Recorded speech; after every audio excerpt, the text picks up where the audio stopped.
Holidays-nale, அது நம்ம GT Holidays தான். GT Holidays, South India's #1 travel brand.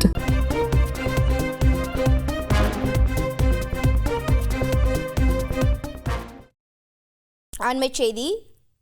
நாளை முதல் ரூபாய் 10,500 ரூபாய்க்கு தரிசன டிக்கெட் வாங்கும் பக்தர்களுக்கு தரிசன நேரத்தில் மாற்றம் செய்து திருமலை திருப்பதி தேவஸ்தானம் அறிவிப்பு வெளியிட்டிருக்கிறது. மேலும் விவரங்களை செய்தியாளர் சரவணன் வழங்கிட கேட்கலாம். சரவணன் வணக்கம். புதிய அறிவிப்பு என்ன?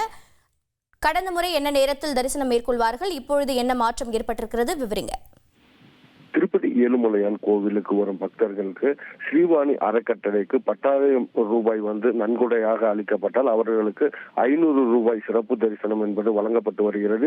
நாள் ஒன்றுக்கு இதற்கு முன்னர் 2,000 டிக்கெட்டுகள் வரை வழங்கப்பட்ட நிலையில் ஆன்லைனில் ஒவ்வொரு மாதத்திற்கும் ஒவ்வொரு நாளிற்கும் 500 டிக்கெட்டுகள் வழங்கப்பட்டு வரும் நிலையில் ஏர்போர்ட்டில், அதாவது விமானம் மூலமாக வரும் பக்தர்களுக்காக 200 டிக்கெட்டுகள் விமான நிலையத்தில் வழங்கப்பட்டு வருகிறது. நாள்தோறும் இந்த டிக்கெட்டுகளை வழங்கப்பட்டு வருகிறது.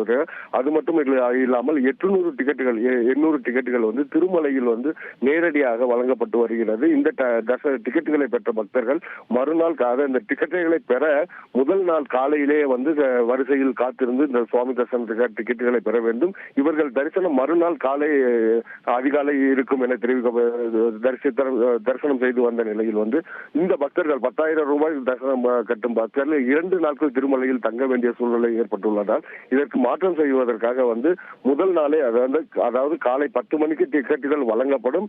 மாலை 4:30 மணிக்கு தரிசனம் வழங்கப்படும். ஒரே நாளில் இந்த தரிசனம் முடியும் என்பதால் இந்த மாற்றம் செய்யப்பட்டுள்ளதாக திருமலை திருப்பதி தேவஸ்தானம் தெரிவித்துள்ளது.